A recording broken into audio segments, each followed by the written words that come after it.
Bonjour Valérie. Bonjour Jessica. Alors on se retrouve aujourd'hui pour ton interview. Oui, enfin. Après moult tests. C'est ça. Bon, on vous fera un petit bêtisier à la fin.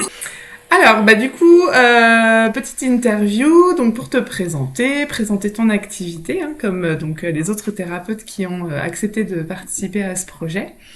Donc juste avant que je te donne la parole pour te présenter, je fais un petit topo pour les gens qui vont venir sur la chaîne et qui vont visionner notre interview et puis les autres.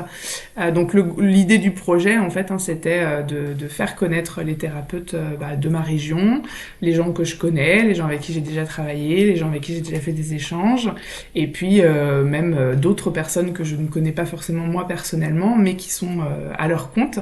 Et parce qu'on sait que voilà, quand on est auto-entrepreneur, hein, c'est pas toujours évident de faire sa com, de se faire connaître, etc. Donc c'est un petit coup de pouce, en tout cas c'est l'idée du sujet. Hein. Après on verra si ça fonctionne ou pas, mais à mon sens c'est quand même sympa de pouvoir rencontrer des thérapeutes de sa région de cette manière-là, c'est-à-dire avec une interview, parce que déjà c'est vivant, c'est interactif, et puis ça permet aussi que toi là en l'occurrence tu vas nous parler de ta pratique, de ton parcours, etc. Un peu comme ce que j'ai aussi demandé aux autres thérapeutes. Ça peut permettre peut-être aux gens, tu vois, de se dire moi cette personne je la sens bien, ou j'aimerais bien la voir. Tiens, c'est dans ma ville, ou donc voilà, et l'idée c'est qu'effectivement après ça mette les gens en contact entre eux. Donc voilà, en tout cas c'est l'idée du projet, et j'espère vraiment que c'est ce qui va se passer et que vous serez contactés en direct par des gens qui vous auraient pas forcément connus autrement. Et puis l'autre idée aussi c'est de créer en fait un réseau, parce que on sait bien que quand on travaille dans des métiers comme ça en tant qu'auto-entrepreneur, on est assez isolé. Donc voilà, ça permet aussi de mettre éventuellement des thérapeutes en contact, pourquoi pas, pour des projets de coworking, comme nous on en a déjà discuté aussi. Donc voilà. Donc je te donne la parole, je te laisse te présenter, nous dire un petit peu déjà qui tu es, et puis qu'est-ce que tu fais, où tu habites, où tu reçois, etc.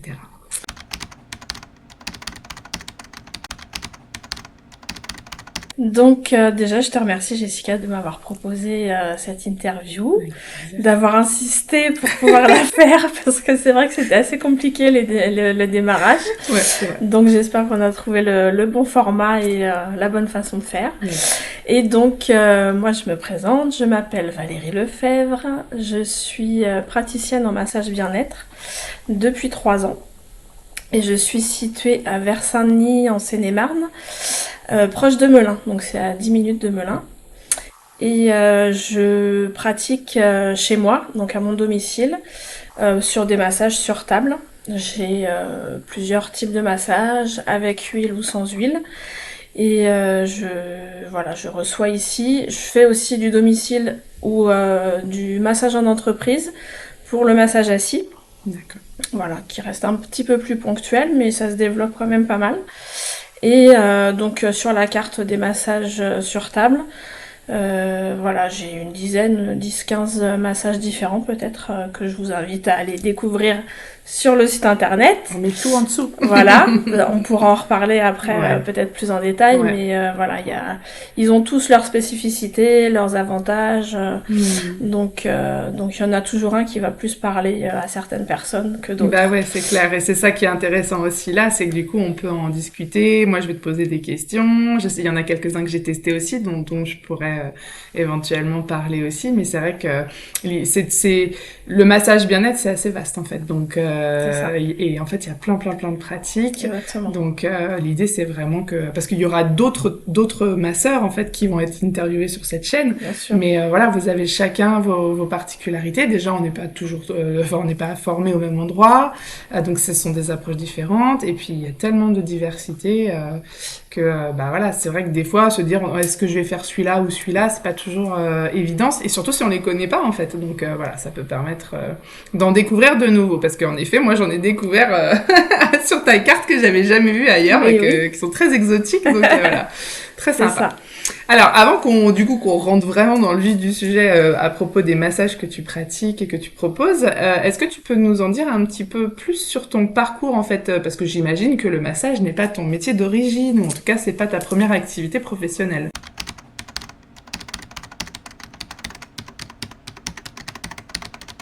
Alors effectivement, j'ai commencé le massage il y a 3 ans.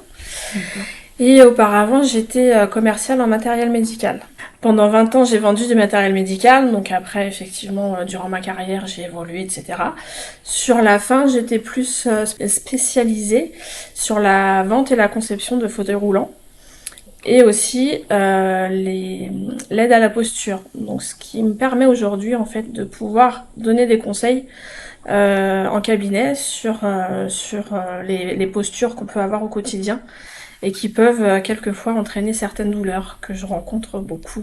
Ouais, c'est-à-dire par exemple quelqu'un qui va séances. venir et qui va régulièrement te dire j'ai mal par exemple à l'omoplate droite, tu vas essayer un petit peu d'en savoir plus Exactement, sur les déjà postures. par rapport à son travail, parce que c'est souvent lié au travail et aux postures qu'on prend tout au long de la journée.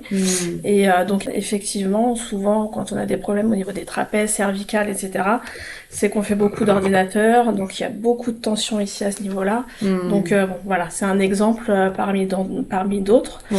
Mais donc du coup, la formation que j'ai eue pendant que j'étais commerciale sur la mobilité, ça m'a permis de pouvoir apporter cette technique-là en plus et ces conseils que je peux donner. Offrir. Ouais, bah ouais, c'est un plus parce qu'en effet, tu as une approche qui va être non pas seulement de traiter la problématique, mais aussi peut-être de donner des conseils pour que ça se représente pas ou différemment en tout cas, ou moins fort. Et en général, les clients sont quand même assez satisfaits de recevoir ce genre de conseils. Évidemment. Après, c'est à chacun de voir ce qu'on peut faire au quotidien pour améliorer et de suivre ou non ce que je peux leur proposer. Mais en général, les personnes sont assez réceptifs sur ce genre de conseils parce que c'est en fait finalement ils ont jamais eu ces conseils-là, ce type d'approche. Alors en entreprise, aujourd'hui, il y a des personnes qui sont vraiment spécialisées dans la posturologie, qui se déplacent notamment pendant la semaine de la qualité de vie au travail. Il y a énormément d'intervenants qui viennent dans les grosses entreprises, etc. D'accord. Et on travaille aussi sur le massage assis, mais ils ont aussi des interventions sur la posturologie et les aides qui peuvent être apportées au quotidien pendant leur journée de travail. D'accord. Tu as dit que tu as travaillé donc pendant 20 ans finalement déjà dans le soin à la personne, d'une certaine manière. Alors, sans forcément rentrer dans tous les détails de ton parcours, parce qu'évidemment, tu as la liberté là de nous livrer ton histoire à la hauteur de ce qui est OK pour toi. Mais est-ce que tu peux nous expliquer ou nous dire, en fait, ça a été quoi le changement pour toi pourquoi ce changement de vie, en fait? Pourquoi tu arrêtes cette activité? Est-ce qu'il y a des événements particuliers? Est-ce que c'est une réflexion qui est là depuis un petit moment? Et puis surtout, comment tu te lances? Parce que j'imagine que sortir du monde de l'entreprise, où tu as aussi tout ce qu'on peut obtenir en travaillant pour un patron, à savoir la sécu, la mutuelle et tous ces avantages sociaux qu'on découvre aussi quand on arrête parce qu'on se dit j'avais de la chance quand même. C'est quoi le cheminement pour toi en fait par rapport à ça? Alors en fait, durant tout mon parcours, les 20 années que j'ai travaillé dans le matériel médical, j'ai fait plusieurs entreprises. Et il y a une période de ma vie, j'étais entre deux finalement, et j'avais déjà réfléchi à pourquoi pas changer de carrière, d'activité, et le massage était venu finalement très très naturellement. D'accord. Mais en fin de compte, j'ai eu une proposition toujours dans le même domaine du matériel médical qui était assez intéressante et c'était un nouveau challenge, etc., que j'ai accepté et qui a duré finalement quelques années et qui s'est stoppé à un moment. Et là, j'ai vraiment réfléchi plus sérieusement à une reconversion et c'est là que je me suis orientée encore plus naturellement vers le massage parce que c'était déjà quelque chose qui t'avait titillé un petit peu. Qui était déjà venu en tête. Ok.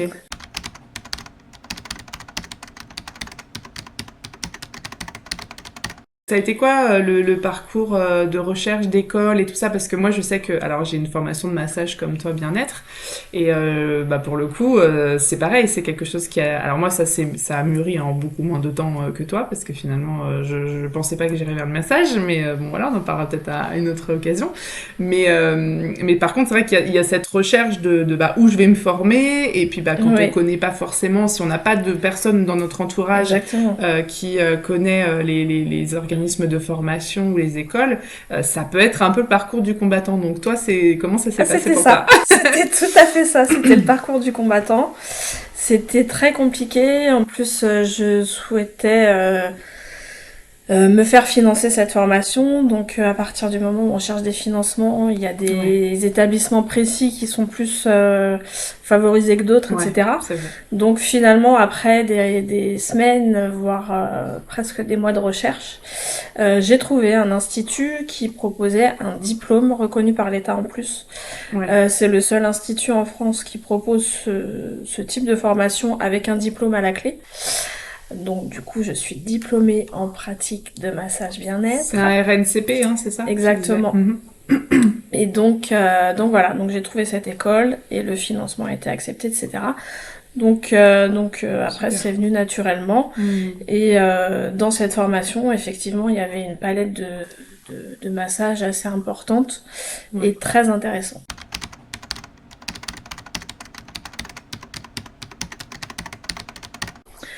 Alors, ma formation a commencé en janvier.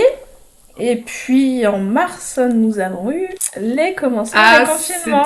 D'accord, c'était en plein Covid. Donc finalement, ça aurait dû être sur 6 mois, ça a été sur 9 mois. D'accord, parce que vous n'aviez pas la possibilité de vous voir pour vous entraîner sur les massages, c'est ça? C'est ça, et puis même pour faire les formations, pour suivre les sessions de formation, on ne pouvait pas bouger. Donc, d'accord.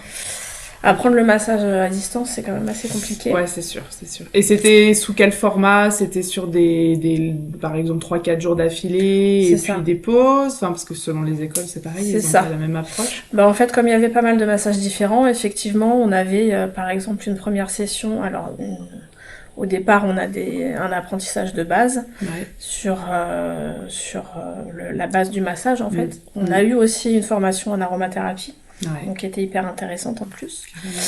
Et après, effectivement, c'était des sessions de 3-4 jours avec des pauses de quelques semaines pour pouvoir s'entraîner sur le massage qu'on avait appris pendant ces journées. Ouais, ce qui te permettait de pratiquer. Exactement. Et d'intégrer aussi le massage, parce que de les apprendre tous à l'affilée, c'est juste impossible. Ouais, en fait. C'est clair. Bon, ça, pour le coup, je pense qu'ils ont bien compris la mémoire du corps et du coup, c'est assez souvent que, effectivement, alors même après, ça varie, mais voilà, on a besoin de temps pour intégrer le massage, on va masser nos cobayes, comme on les appelle, et puis après, on va corriger éventuellement s'il y a besoin, ou pouvoir poser des questions plus précises, en fait, sur parce qu'on aura pratiqué et qu'on se sera retrouvé face à des difficultés peut-être dans l'apprentissage, et puis on a le retour des gens aussi qui se font masser, donc ça c'est hyper intéressant, et c'est vrai que du coup ça permet d'intégrer les protocoles, parce que sinon c'est compliqué. Ouais, c'est ça, on peut pas tout intégrer d'un coup, c'est pas possible. Est-ce qu'on peut la nommer, ton école? Peut-être on pourra mettre les coordonnées en dessous s'il y a des gens qui sont intéressés. C'est l'Institut Hypoténus. D'accord, et ils sont où?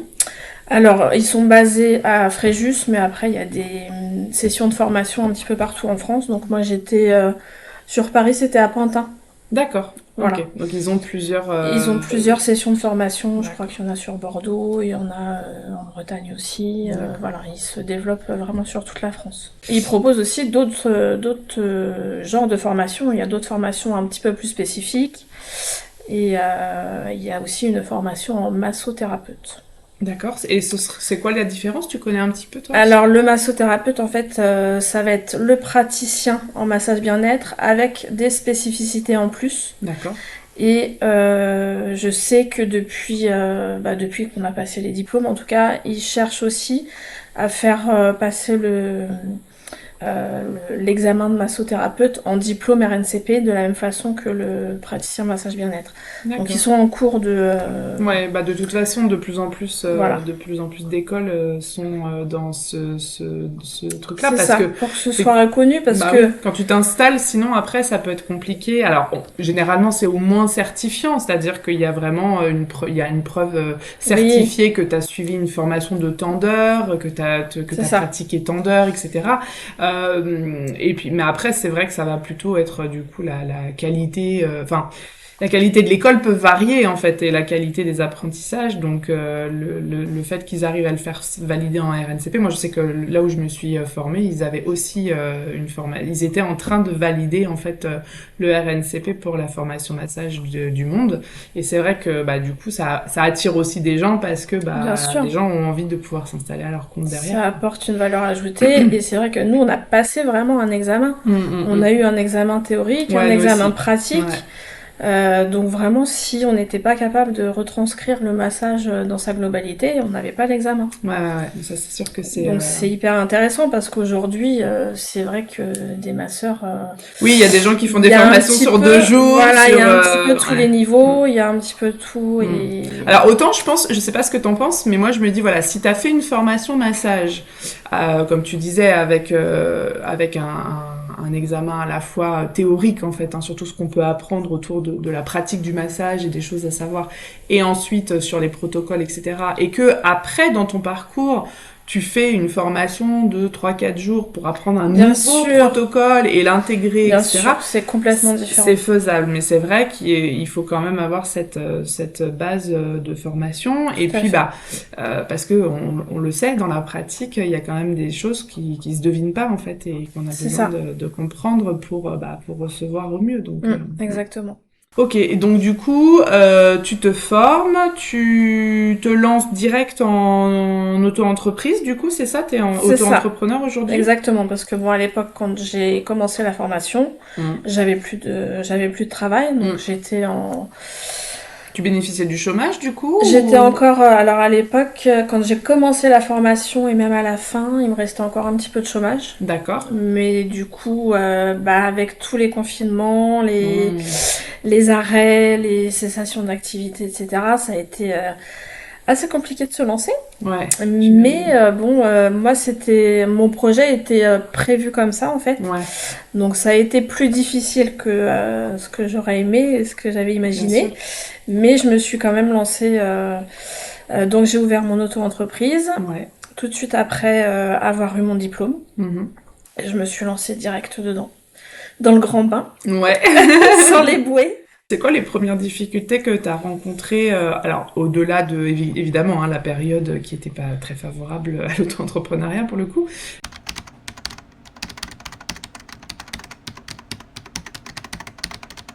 Est-ce que ça a été justement de te faire connaître ou est-ce que ça a été que ton offre réponde à la demande? C'est quoi qui a été le plus difficile pour toi au début? Parce que ça, souvent, c'est un truc dont on parle pas, mais je pense qu'il y a des gens qui réfléchissent à se mettre à leur compte et qui souvent, enfin, c'est les mêmes questions qui reviennent souvent en fait C'est quand on en vrai. discute.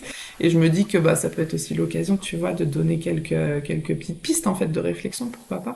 Que l'offre corresponde à la demande, moi je pense qu'en sortant du Covid, justement, les gens avaient vraiment besoin de prendre soin d'eux. Ouais. Donc ils étaient...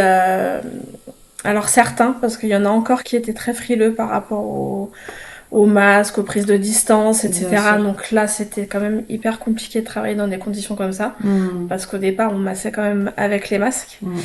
Donc, que ce soit pour le client ou pour le masseur, C'est pas la même détente hein, pour eux. c'est pas hyper agréable. Mmh. Ça fait vraiment une barrière en fait. Alors Ouais. que dans le massage, on a besoin vraiment de contact. Bah oui. Et donc, c'était quand même assez compliqué. Malgré tout, je pense que les gens ont besoin et ont envie de prendre de plus en plus soin d'eux. Mmh. Donc ça, au niveau du besoin, à mon avis, il y en aura de plus en plus. Bien sûr. Donc ça va se développer assez facilement grâce à ça. Mmh. Maintenant, La communication a quand même été assez difficile et de se faire connaître encore aujourd'hui, Ouais, ça reste quelque chose d'assez compliqué. on sait plus sur quel moyen en fait se faire connaître parce que j'ai commencé beaucoup par les réseaux, Ouais, Facebook, Instagram. Depuis très récemment, je me suis même mise sur TikTok. Donc bien. il faut mettre avec son temps. C'est ça, mais finalement, quand j'ai des jeunes ici, Ouais. que je leur propose de me suivre sur Facebook, Instagram, etc., il y en a beaucoup qui me disent je suis pas sur les réseaux, je suis pas du tout les réseaux, etc. Donc je me dis que finalement, si les jeunes n'y sont plus, ben Ouais. ça risque d'être compliqué de se faire connaître. Et en vrai, je pense que le meilleur, c'est le bouche à oreille. Bon, tout le monde Évidemment. le dit, mais c'est la vérité. Et aussi les avis que les gens peuvent mettre sur Google, par exemple. Ouais, c'est vrai. Ça, c'est vraiment hyper apprécié parce que les gens, c'est la première chose qu'ils vont voir en fait. Quand ils ont le choix entre plusieurs personnes, ils vont regarder les avis et ils vont suivre les avis Exact. des clients qui sont déjà passés précédemment. C'est vrai que... Et moi, la première, je le fais aussi. Ouais. Parce que je trouve qu'il n'y a rien de plus parlant en fait que la vie de quelqu'un. C'est ça. Après voilà, il faut en prendre, il faut en laisser, mais bon. Oui, il y aura toujours à apprendre, enfin à boire et à manger. Souvent, on va dire, c'est plus souvent les gens qui râlent, qui laissent des commentaires que les autres. Mais comme tu disais, peut-être que c'est aussi c'est bien de pouvoir même le demander en fait à nos clients. Et c'est vrai que peut-être, je sais que je me souviens qu'au départ, on m'en avait parlé. Et je le faisais pas, je l'ai fait un petit peu au tout début, puis après je le faisais plus. Et c'est vrai que de temps en temps, ça m'arrive de relancer mes clientes en disant en fait, ça serait sympa que tu mettes un petit mot, t'as déjà mis sur la page, surtout qu'il y a des gens qui viennent régulièrement. Et en fait, les gens le font assez facilement, ça prend pas longtemps. Bien sûr. Et souvent, du coup, moi, je leur demande de quelle façon ils m'ont connue. Et c'est très souvent sur Google. Ouais. Et ils m'ont dit, on a vu que vous avez beaucoup d'avis très positifs. Donc, du coup, ça m'a donné envie de venir. Ouais. Donc voilà, c'est... Finalement, il y a des idées arrêtées sur comment se faire connaître. Et finalement, c'est des choses peut-être les plus simples parfois qui fonctionnent le mieux. Ouais. Alors, je sais que tu fais aussi des salons bien-être, puisque nous, on s'est rencontrés au mois de décembre sur le salon de Cesson, c'est ça? Oui, c'est ça. Alors à Cesson, quand on s'est rencontrés, c'est la première fois que je faisais un salon. Okay. C'est le premier salon du bien-être que je faisais et après j'étais très contente de l'avoir fait. Ouais. Parce que j'ai fait de belles rencontres, notamment. C'est vrai. Et j'ai fait de belles rencontres, c'est une nouvelle expérience aussi. Ça permet aussi de sortir de chez soi parce qu'en vrai, quand on travaille chez soi, qu'on est auto-entrepreneur, qu'on travaille toute seule, c'est vrai que c'est quand même assez compliqué de se construire un réseau. Ouais. Et même un réseau sur des personnes qui travaillent dans le même domaine, c'est assez difficile quand même. Donc, même si j'ai encore des contacts avec quelques personnes avec qui j'étais en formation, mais finalement elles sont pas du tout dans la région, donc on est un petit peu éparpillés dans toute la France. Donc c'est difficile de garder un contact sur des personnes assez proches. Donc ça m'a permis de rencontrer de nouvelles personnes, de me faire une nouvelle expérience, de me faire connaître aussi, de me montrer un petit peu. Parce que c'est pas toujours évident de se montrer, et comme on est après 20 ans en étant salarié, c'est compliqué de faire la publicité de sa propre entreprise. Exactement, en fait. C'est pas du tout la même démarche. C'est ça, même en étant commercial, c'est pas du tout la même chose que de vendre des services pour une entreprise que tu représentes. Tout à fait. Là, t'en se mettre en avant tout, exactement. En fait. C'est de se mettre en avant et de mettre en avant notre entreprise. Je sais que beaucoup des thérapeutes ou des coachs ou des accompagnants que j'ai interrogés me l'ont dit, c'est que finalement, quand je leur ai proposé de participer à ce projet, je pensais pas autant, mais il y a eu énormément, je pense que 98% des gens à qui j'ai proposé m'ont répondu oh là là, ouais, en plus ça va m'obliger à sortir de ma zone de confort, à me montrer, etc. Et c'est vrai que vous avez été beaucoup en fait à nommer cette appréhension, parce qu'en fait finalement ça se fait et voilà. Mais alors moi ça m'a surprise parce qu'en fait pour moi, les gens qui sont installés à leur compte et qui en vivent, hein, parce qu'il y a aussi ceux qui font, qui ont une activité complémentaire comme moi, en fait. Hein. Moi, je suis toujours salariée d'une entreprise et je travaille sur mon temps libre. Donc là, la démarche, elle est un peu différente et on peut peut-être aussi se sentir un peu moins légitime vu qu'on n'en vit pas. Mais je pensais que c'était lié à ça, tu vois, peut-être le syndrome de l'imposteur, tu vois. Et en fait, je me suis rendu compte que non, même des gens qui sont installés depuis des années, finalement venir se montrer sur des réseaux, parce que YouTube, c'est vrai que du coup, voilà, ça, potentiellement quelqu'un à l'autre bout du monde peut visionner cette vidéo. Donc c'est une vraie porte d'entrée quand même de visibilité, si tant est que voilà, après les choses s'ouvrent de cette manière-là. Mais du coup, il y en a beaucoup qui ont eu cette appréhension. Alors je sais que tu en fais partie, donc je trouve ça super que finalement chacun vous ayez surmonter cette petite appréhension, parce qu'en fait, effectivement, être auto-entrepreneur, c'est gérer sa compta, gérer sa com, gérer son métier, hein, c'est-à-dire faire en sorte que la prestation elle soit bonne. Et en fait, c'est être sur tous les plans. Et là, pour le coup, faut être un peu débrouillard quand même. Hein, mais il faut savoir tout faire, effectivement, même si au niveau comptable, on n'a pas, en tant que masseur, on n'a pas énormément de comptabilité entre guillemets à faire, mais il y a quand même on a quand même des frais, on a quand même du consommable à acheter, on a quand même donc il faut savoir tout faire. La communication, il faut aussi s'y mettre, quand on poste des choses sur Facebook ou Instagram, il faut quand même les mettre en page, les mettre en place, etc. Tout ça prend du temps, et finalement c'est du temps que les clients voient pas forcément. C'est pas parce qu'on n'a pas de rendez-vous qu'on n'a rien à faire. Les journées sont très remplies. Et voilà, il faut vraiment faut arriver à tout partout. combiner. Et puis comme tu disais, en plus quand on travaille pas forcément en réseau, du coup on est vraiment un peu seul. Alors c'est vrai que comme tu l'as dit, les salons, ils ont ce côté positif de pouvoir se rencontrer en tant qu'auto-entrepreneur dans des activités plus ou moins similaires, parce qu'effectivement, on trouve quand même pas mal d'activités représentées maintenant sur les salons, mais on trouve toujours quelques masseurs ou masseuses du coin, et c'est vrai que c'est sympa, mais même pour nous, parce qu'en fait, un truc qu'on dit pas forcément, mais c'est que quand on est masseur, souvent on adore se faire masser. C'est clair. Si on n'aimait pas avant, on a découvert pendant la formation, et donc genre on est au taquet. Même avant, moi je sais que j'ai découvert aussi quelques années avant de me former. Ce qui est plutôt sympa, c'est que du coup quand on rencontre d'autres masseurs, on peut aussi rentrer sur des systèmes d'échange. Nous c'est ce qu'on a fait toutes les deux, mais moi je sais que je l'ai fait aussi avec d'autres, je sais que tu l'as fait aussi avec d'autres.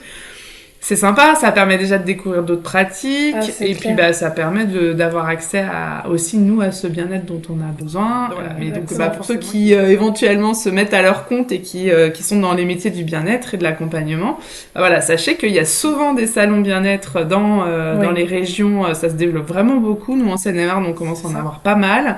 Apparemment, il n'y en a pas encore trop dans le Val-de-Marne, mais c'est en train d'arriver, parce qu'il y a des gens qui se disent il faut qu'on le fasse en fait. Exactement. Donc il y a des collectifs qui se rassemblent en asso et qui sont en train d'organiser ça.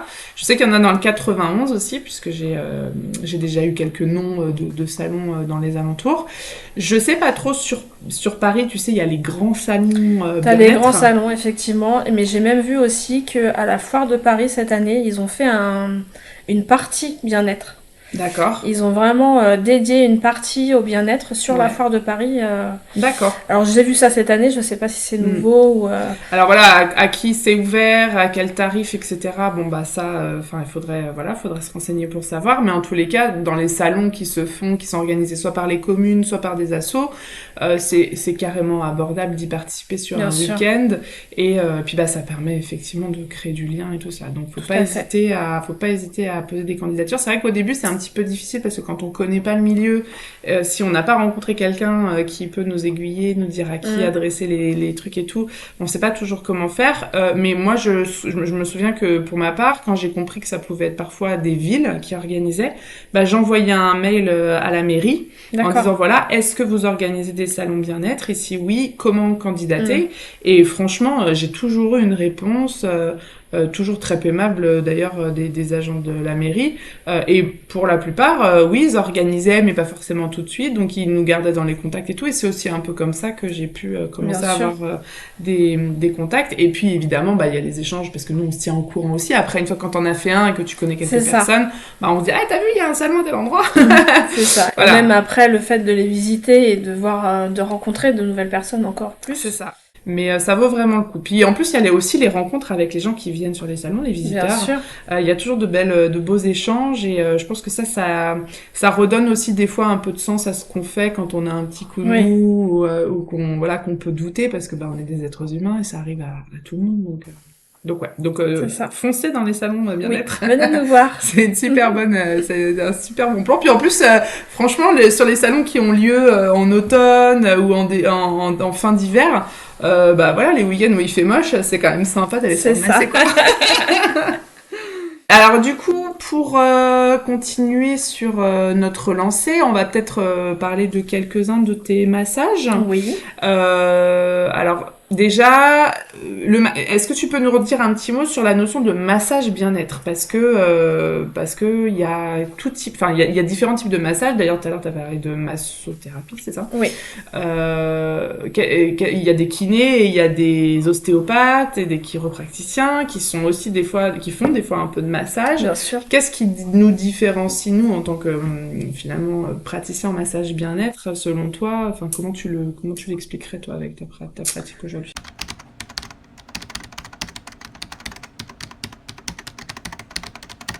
Alors, finalement, on va dire que dans la terminologie, on n'a pas le droit de dire qu'on est thérapeute.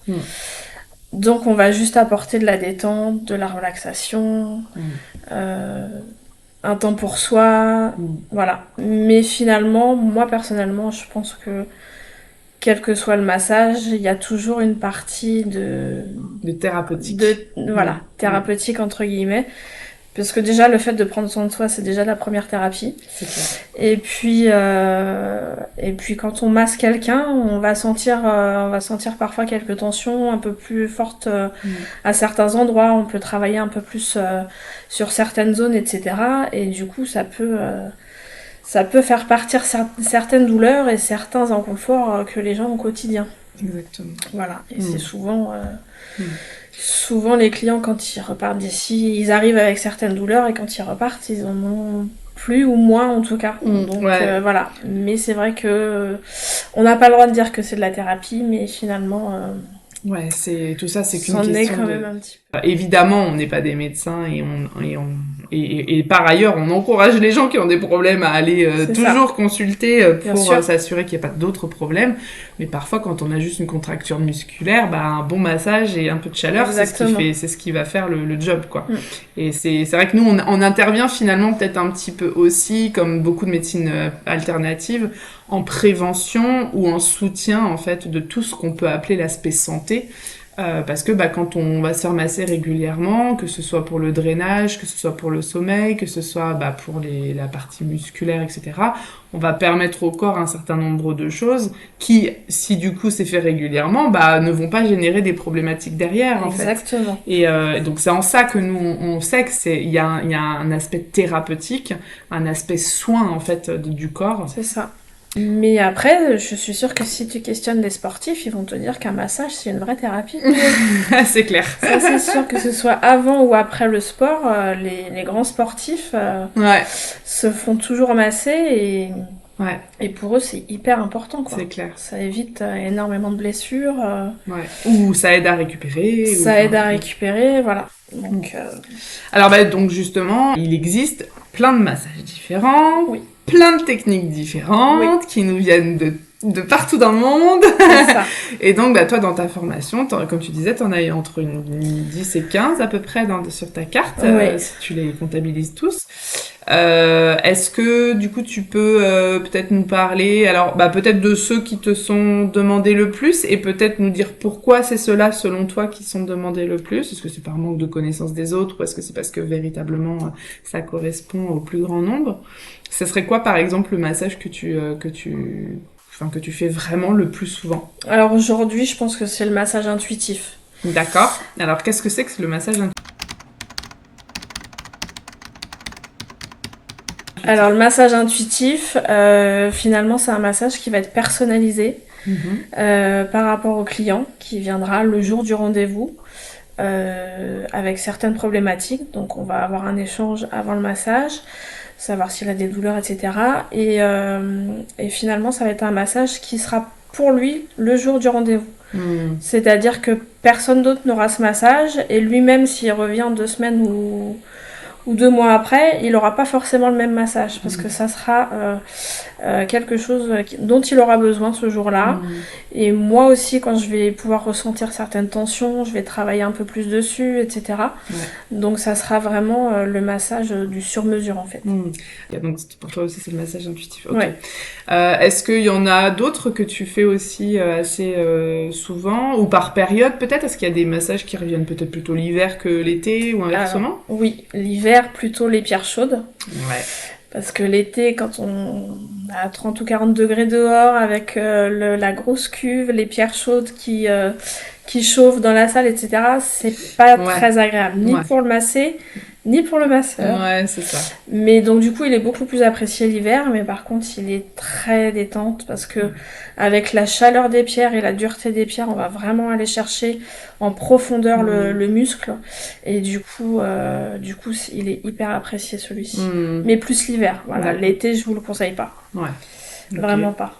Alors moi j'en ai essayé un que j'ai beaucoup aimé parce que alors moi je suis allée en Inde quand j'étais jeune et j'ai découvert la culture indienne un peu de cette manière-là au départ et puis dans ma formation, comme souvent dans les formations massage, on apprend un petit peu ce qui vient d'Asie, etc. Donc un peu de l'Inde, un peu de la Chine, etc. Et il y a toute la partie médecine ayurvédique qui est donc empreinte complètement de la culture indienne. Et donc, dans ta carte, il y en a un. Alors, je me souviens plus du nom, par contre. Il s'appelle le Hindu Essentiel Massage. Ah, c'est ça. Donc, c'est un massage qui est fait avec des pochons d'herbes et d'épices que je fabrique moi-même juste avant le massage. Et il va être un petit peu personnalisé aussi celui-ci puisqu'il va correspondre au dosha auquel vous appartenez. Les doshas, en fait, il y a 3 personnalités différentes en ayurvédique. Et donc, du coup, vous avez un questionnaire au préalable. Suite à ce questionnaire, on arrive à définir votre dosha et le massage va suivre, en fait, votre dosha. Non, les herbes vont être les mêmes pour tout le monde. Ça va être les huiles essentielles qu'on va rajouter dedans. Donc, qui vont être vraiment personnalisées soit pour les pitta, les vata ou les kapha. Ça, c'est les 3 doshas différents. Et le rythme aussi du massage et certains points qu'on va travailler pendant le massage. Et l'huile de base aussi, non? Et l'huile de base aussi également. Tout à fait. Donc celui-là, franchement, il est topissime. Je l'ai fait cet hiver. Déjà, c'est un voyage des senteurs parce que, comme tu viens de le dire, il y a des huiles essentielles en fonction des 3 doshas. Il y a aussi le pochon en fait avec les herbes. On a aussi l'odeur des herbes qui ressort. L'odeur selon les huiles végétales, on a aussi l'odeur de l'huile végétale qui va ressortir. Alors c'est vrai que le mélange des 3, déjà tout au début du massage, moi personnellement je trouve qu'on est parti. C'est très dépaysant et alors après c'est vrai que c'est un massage qui peut être surprenant quand on a l'habitude d'être massé à l'huile à la main en fait parce que là comme tu masses beaucoup avec le pochon, c'est le contact du pochon sur la peau. Donc c'est différent, mais c'est pas pour autant que c'est moins agréable ou c'est juste c'est un voyage, c'est vraiment ça. Exactement. Et du coup moi je vous encourage vraiment à le découvrir celui-là parce qu'il est il est particulier et après en termes de ressenti etc. Je pense qu'il y a vraiment il est très harmonisant. Moi c'est le souvenir que j'en ai. Moi j'ai plus la sensation d'apporter un soin vraiment plus qu'un simple massage. Enfin, il n'y a jamais de simple massage, mais c'est vraiment un soin complet et une harmonisation complète, comme tu disais, sur tout le corps et même une harmonisation de l'esprit aussi. Et celui-ci, c'est vrai que c'est un massage que j'adore donner. J'adore le recevoir aussi, mais vraiment j'adore le donner et les gens qui m'ont écouté parce que effectivement en général ils le connaissent pas. Ils sont pas déçus. Ils sont même revenus plusieurs fois pour le refaire. Il dure combien de temps, rappelle-moi? Il dure 1h30 Ouais, c'est ça, en plus c'est un long quoi, donc t'as vraiment le temps de te laisser embarquer. Exactement. Et comme en plus, dès le départ, avec toutes les odeurs, on part déjà tout de suite, du coup pendant toute l'heure et demie, on a vraiment une détente totale, quoi. Alors est-ce qu'après tu as d'autres massages qui ont des vertus ou des spécifiques, ou bien qui pourraient être adressés à un certain type de personnes? Tout à l'heure tu me parlais un peu des sportifs. Est-ce que tu as un massage particulier pour les sportifs, ou est-ce que tu pars sur de l'intuitif, et est-ce que tu en as d'autres comme ça? Alors pour les sportifs, effectivement, je vais partir plutôt sur de l'intuitif, parce que selon les sportifs, en plus, ils vont pas avoir les mêmes besoins, pas avoir les mêmes envies. En général, ils connaissent très bien leur corps, donc ils savent très bien les parties dont ils ont besoin d'être massés. Et finalement, l'intuitif, ça va être le mieux, parce qu'un protocole précis pour un sportif, ça sera pas forcément apprécié de tout le monde. Donc les sportifs, voilà, ça sera plus sur de l'intuitif. Après, donc à la carte, si on reste sur les massages aux huiles, j'ai le massage baliné, hawaïen, californien, qu'on va retrouver un petit peu... Qu'on connaît un peu voilà, un peu partout. Donc j'ai aussi le massage hypoténus qui a été créé par l'école dans laquelle j'ai été formée. Donc il y a un mélange de californien et de suédois. Donc un mélange de douceur avec un peu plus de dynamisme, et il est pas mal apprécié aussi, celui-ci. Pour les sportifs d'ailleurs, il est très bien. D'accord. Et ensuite j'ai aussi des massages sans huile. D'accord. Alors pour rester sur l'huile, j'ai le massage femme enceinte, donc ça c'est les futures mamans, c'est un vrai bonheur. Massage jambes légères aussi, là on va rentrer dedans avec les chaleurs, etc. Ça peut être hyper apprécié. Et voilà, je crois que sur les huiles j'ai un peu fait le tour. Et ensuite donc j'ai les massages sans huile, donc le massage assis qu'on va proposer beaucoup en entreprise. Je le propose également pour des soirées par exemple, ou des enterrements de vie de jeunes filles, ou des événements un petit peu particuliers où il y a une dynamique de groupe. Ça peut être une thématique sympa. De petit atelier sur lequel on peut passer si on fait différentes activités. Tout à fait. À partir de 6-8 personnes, ça peut être sympa de proposer des petits massages assis de 15-20 minutes. Et j'ai aussi un massage global chinois qui va travailler sur certains points d'acupuncture et qui va relancer les énergies et réharmoniser en fait toutes les énergies dans le corps. Et tu vas vouloir le faire aussi. On en a déjà parlé en plus, on n'a pas pris le rendez-vous. C'est vrai. Donc celui-ci, il est vraiment bien dans tous les changements de vie en fait, changement de déménagement par exemple, changement de saison, changement d'horaire, décalage horaire, etc. Ça va permettre de revenir... il recentre, réancre. Revenir dans le moment présent, et puis de se remettre là où il faut en fait. Super. Donc celui-là il est pas mal aussi. Et le dernier massage sans huile, c'est un massage Onavi, il s'appelle, qui a été créé aussi par le fondateur de l'école dans laquelle j'ai été formée. Qui est un massage complètement habillé, sans huile, et qui va être basé sur des vibrations et des ondulations. Et du coup, les vibrations des membres sur lesquels on va travailler vont permettre, par résonance, de détendre vraiment toute la musculature. Et celui-ci, il est étonnant parce qu'on ne s'attend pas du tout à ça. Et vraiment, les gens qui l'ont essayé, ils sont très agréablement surpris de la détente que ça peut apporter. Voilà. Bon, je pense que j'ai fait le tour de mes ça en fait déjà pas mal. Alors, ça en fait quelques-uns. De toute façon, on va remettre toutes les informations sous cette vidéo, donc dans le descriptif, puisque tu as un site internet. Oui, tout à fait. Tu es donc, comme tu l'as dit tout à l'heure, sur Facebook, sur Instagram et aussi sur TikTok maintenant. Et puis, on te trouve sur Google. Sur Google. Voilà. Donc, d'ailleurs, ton nom on n'a pas nommé, mais ton nom de société, c'est Douceur de Fée.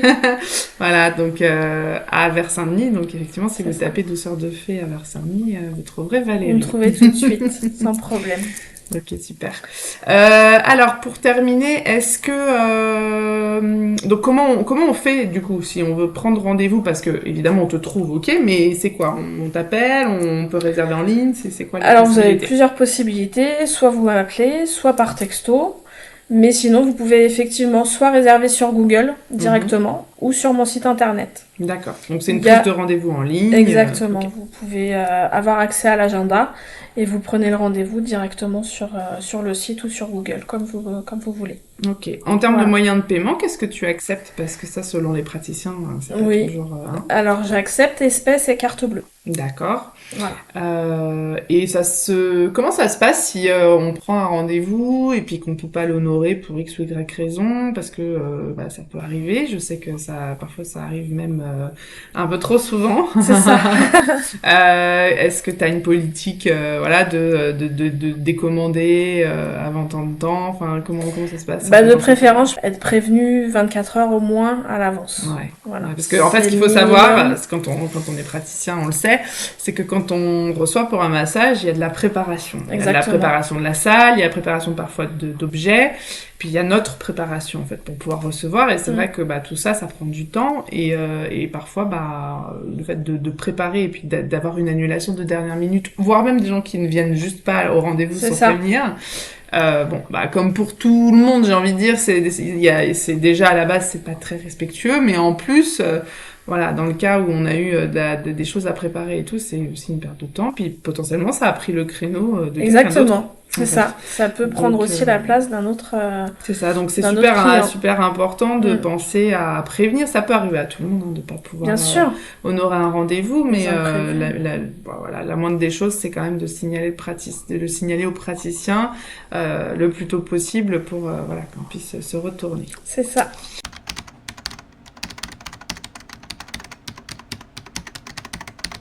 Alors, j'aurais aimé rajouter juste une petite chose. En plus des massages, je fais aussi... j'ai une partie création. Et oui, c'est vrai. C'est ça. Je fais de la création de bijoux en pierre minérale. Donc, pour ceux qui s'intéressent à la lithothérapie, je propose... toute une gamme de bijoux que je fabrique moi-même. T'as des bracelets? J'ai des bracelets, des colliers, des pendentifs, des boucles d'oreilles. Voilà, donc il y a une belle gamme que vous allez pouvoir retrouver sur le site internet. De toute façon, tous les bijoux y sont. D'accord. Et je peux faire aussi du sur-mesure, c'est-à-dire selon les problématiques que vous allez vouloir travailler. Je vais pouvoir vous faire un bracelet sur mesure, par exemple, avec certaines pierres précises qui vont aider à débloquer certaines choses. Ok. Et alors pour ça, on peut le faire directement sur le site ou vaut mieux t'appeler et en discuter? Alors pour le perso, il vaut mieux m'appeler, effectivement, ou même venir, faut pas hésiter à venir. Donc ça sera forcément sur rendez-vous, puisque potentiellement je peux avoir des rendez-vous massage aussi, donc ça sera sur rendez-vous pour les bracelets personnalisés. Mais de toute façon, le mieux c'est d'avoir une petite discussion au préalable parce que ça permet de déterminer. Par mail c'est pas très explicite. Exactement. C'est clair. Oui, puis alors en plus, pour le coup, toi t'aimes les pierres déjà pour toi-même, comme souvent pour les gens qui le font. Donc tu vas choisir tes pierres toi-même sur Paris, je crois. Alors j'ai plusieurs fournisseurs, j'en ai un dans le sud aussi. Ah oui, c'est vrai. Donc n'hésitez pas aussi à aller regarder du coup sur la boutique les créations. Voilà. Et puis éventuellement même te contacter pour des cadeaux personnalisés. Exactement. C'est sympa aussi. Voilà. Alors pour finir, moi j'ai une dernière question à te poser que je pose à tous nos thérapeutes. Maintenant, il n'y a plus de secret pour ceux qui ont regardé toutes les autres interviews. Ils disent encore cette question. Mais ça m'intéresse et puis ça intéressera peut-être les gens de savoir. En tout cas, moi ça m'intéresse de savoir qu'est-ce qui a fait que tu as accepté en fait de faire cette interview quand je t'ai proposé le projet. Alors, qu'est-ce qui a fait? Alors déjà pour toi. Non, parce que finalement, je trouve que c'est un très beau projet que tu as eu l'idée de mettre en place. Donc, pour pouvoir t'encourager en tout cas à le continuer. Et je trouve que c'est pas mal. C'est une belle vitrine pour nous. En plus, tu n'as pas de contribution en retour, toi. Donc, toi, tu fais ça gracieusement, avec grand plaisir et ça se voit tellement. C'est adorable. Donc je trouve que ça peut être une bonne vitrine pour nous et de pouvoir se connaître au-delà des salons, tu vois. De se connaître par d'autres biais et d'avoir un détail, en fait, sur l'activité parce que des fois, on connaît des personnes qu'on a peut-être rencontré quelques minutes, mais on ne sait pas forcément dans le détail quelle est l'activité qu'elle peut proposer.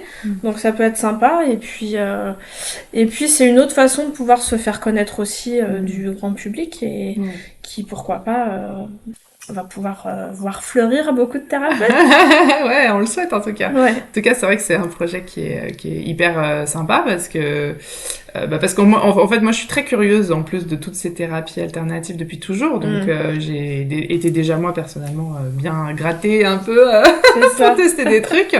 Et puis, en fait, je me suis dit, il y a que les praticiens qui peuvent en parler le plus précisément possible avec leur recul, leur pratique, les retours qu'ils ont eus. C'est ça. Voilà, et puis c'est sympa d'en discuter comme ça parce que finalement c'est dynamique aussi, donc c'est Bien une sûr, présentation. c'est Tu vois, clair. je me disais il y a des thérapeutes qui ont testé des choses, par exemple de se filmer eux-mêmes pour se présenter. Oui. Des fois il y a juste des présentations écrites et tout ça c'est très très bien. Je trouve que il faut parce que les gens. Moi, je sais que quand je vais vers un thérapeute, j'ai besoin de le sentir un peu. Donc, je vais de toute façon aller regarder le site, il y a des photos, tout ça. Mais là, je trouve que quelque chose de vivant, ça apporte encore quelque chose de plus, en fait. Et ça peut vraiment faire le déclic de dire « Ah, cette personnalité me parle. » Et du coup, les gens vont peut-être aller plus facilement prendre rendez-vous, en tout cas. C'est ce qu'on souhaite. Merci. Écoute, je pense qu'on a fait le tour de tout ce qu'on voulait se dire, en tout cas dans cette interview. Hein, je pense qu'on a fait, on a bien parlé. Donc effectivement, de toute façon, je remettrai toutes les infos te concernant, même ton mail et ton numéro pour que les gens puissent prendre rendez-vous. Si vous avez aimé l'approche de Valérie, ce qu'elle vous a dit de ses massages ou que ça vous a donné envie, n'hésitez pas à la contacter directement, donc par le site, par Google, le téléphone, etc. pour prendre rendez-vous. Moi, je valide à 100%. J'en ai déjà testé plein, donc vraiment, n'hésitez pas. Likez déjà avec le petit pouce là, en dessous pour si vous avez aimé, si vous avez trouvé l'interview sympa et que ça vous a donné envie d'aller vous faire masser. D'ailleurs, hop, on prend le petit agenda et on prend rendez-vous. Tout de suite. Partagez autour de vous parce que vous avez peut-être des gens autour de vous qui cherchent des masseurs ou des masseuses dans leur coin et qui auraient besoin de trouver quelqu'un de confiance et qui est de qualité aussi. Donc partagez et puis si vous avez des petites questions aussi, ils peuvent laisser des commentaires sous la vidéo. Tout à fait. Moi, je me chargerai de retransmettre les infos à Valérie si je peux pas y répondre toute seule. Et puis voilà, et puis du coup, longue vie à toi Valérie. Merci beaucoup, c'est très en tant que gentil. masseuse. En tout cas, je te remercie beaucoup pour ce temps passé, ce temps que tu nous as accordé là pour la chaîne, c'est top. Et puis j'espère vraiment que il y aura de belles suites pour toi. Tu nous tiens au courant. Oui, avec grand plaisir. Et puis je vous dis à tous, je vais vous souhaiter une très belle fin de journée. Merci de nous avoir écoutés jusqu'au bout. Merci à tout le monde. Et à très bientôt. À bientôt. Sur la chaîne.